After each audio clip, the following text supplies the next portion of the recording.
Ariella fait de la Kabbalah. Et toi ?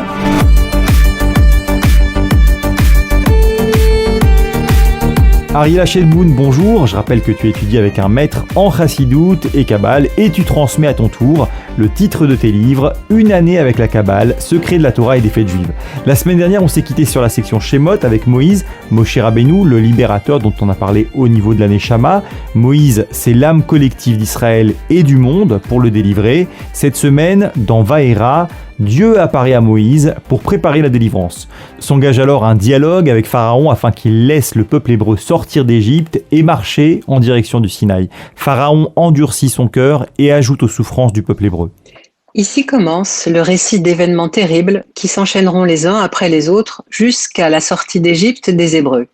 Ils sortiront en tant que peuple et les autres nations qu'on englobe dans l'Égypte, les autres nations reconnaîtront la grandeur de l'Éternel. Dieu choisit les Hébreux pour être son peuple, pour le libérer, afin qu'ils le servent, afin de se faire connaître dans toute sa puissance au monde entier. C'est ce que dit la Torah. Je vous prendrai pour moi, comme peuple, je serai votre Dieu, et vous saurez que moi, l'Éternel, je suis votre Dieu, moi qui vous aurai soustrait des souffrances de l'Égypte. Et Hachem se fait connaître à Pharaon par 10 plaies, les makotes, elles ont toute une signification. La sortie d'Égypte des Hébreux, prisonniers en esclavage, a nécessité pas moins de 10 plaies. Ces 10 plaies, dont les 7 premières sont évoquées dans cette section, ont une signification voilée, comme on peut l'imaginer. Ces plaies, ou plutôt ces coups, comme on dit en hébreu, matérialisent dans le monde de l'Égypte pharaonienne les 10 sphirotes du monde d'Atsilut. Souvenons-nous qu'un attribut divin spécifique correspond à chaque séphira. Pour que la libération des Hébreux puisse se faire, il faut en quelque sorte la mise en œuvre et l'alignement de tous les attributs divins, donc la conjonction de toutes les sphirotes qui prennent successivement, les unes après les autres, l'aspect de coup pour Pharaon et pour l'Égypte. Quel est l'effet de cet alignement sur l'Égypte, des 10 plaies qui sont l'expression des 10 séphirotes ? Les sphirotes vont soumettre Pharaon. Celui-ci représente l'un des 4 éléments fondamentaux, celui de la poussière. Pharaon et Afar, la poussière, ce sont les mêmes lettres en hébreu. Ce qu'il faut comprendre, c'est qu'à travers les 10 plaies, les sphirotes agissent puissamment sur la poussière, c'est-à-dire sur la terre d'Égypte, donc sur sa nature profonde. Pourquoi faire ?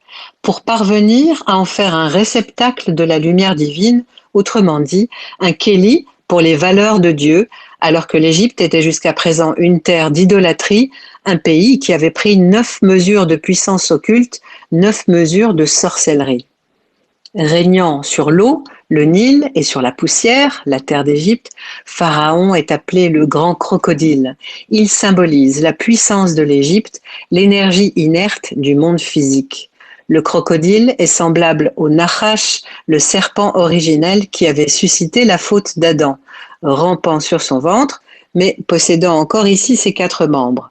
Pharaon porte un serpent sur sa coiffe pour représenter sa maîtrise des puissances occultes, et les serpents de ses magiciens affrontent le bâton de Moïse. Pharaon, dont le peuple est frappé par les plaies, répond positivement aux demandes de Moïse, accompagné de son frère Aaron, et puis revient sur ses paroles. À chaque fois Moïse et Aaron sortis du palais du roi, le cœur de Pharaon s'endurcit. Parlons de Moïse, Moshe Rabbeinu, Moïse notre maître. Moïse vitalise l'Égypte tout entière. Le laisser partir, lui et son peuple, et le perdre, ce serait perdre bien plus qu'une main-d'œuvre nombreuse et corvéable. Pour Pharaon, ce serait perdre la vitalité même et une part de la puissance de l'Égypte. Le paradoxe, c'est que Pharaon avait fait entrer dans sa maison celui qui le ferait chuter, alors qu'il le recherchait en dehors de son palais.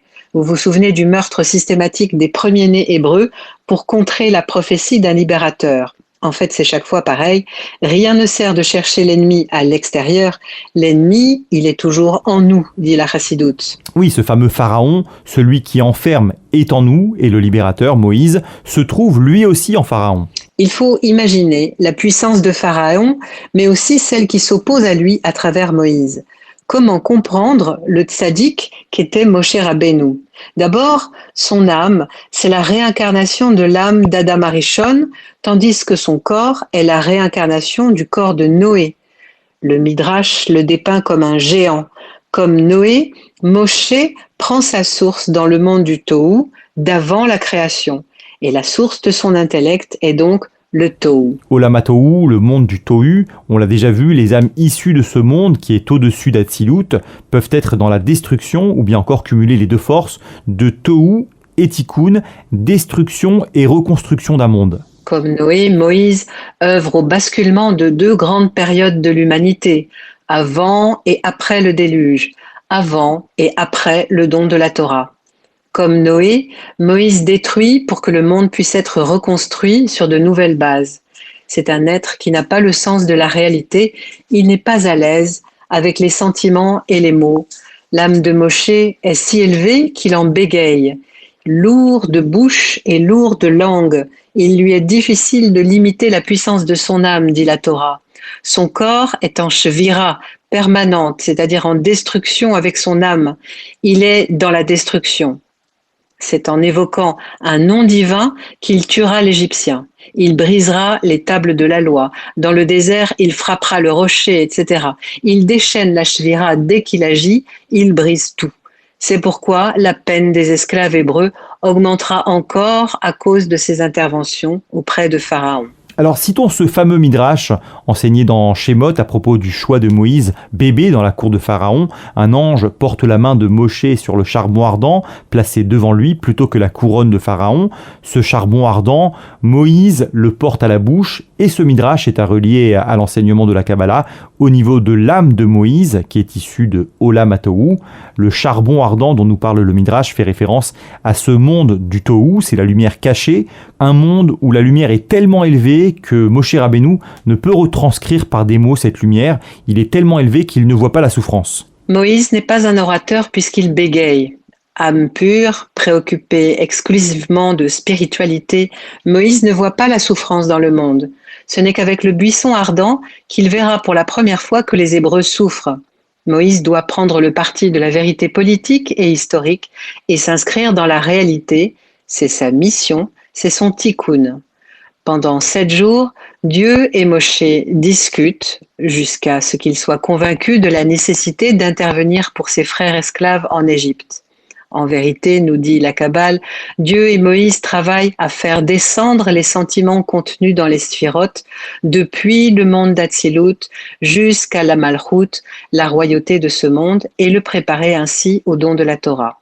Moshe Rabbeinu contiendra, comme Adam, le premier homme, les 600 000 âmes générales et toutes les âmes particulières du peuple juif à naître dans les temps futurs. Shabbat Shalom, Ariela, merci beaucoup pour tous ces enseignements. Je rappelle le titre de tes livres, Une année avec la Kabbale, Secrets de la Torah et des fêtes juives, à commander sur Amazon.fr.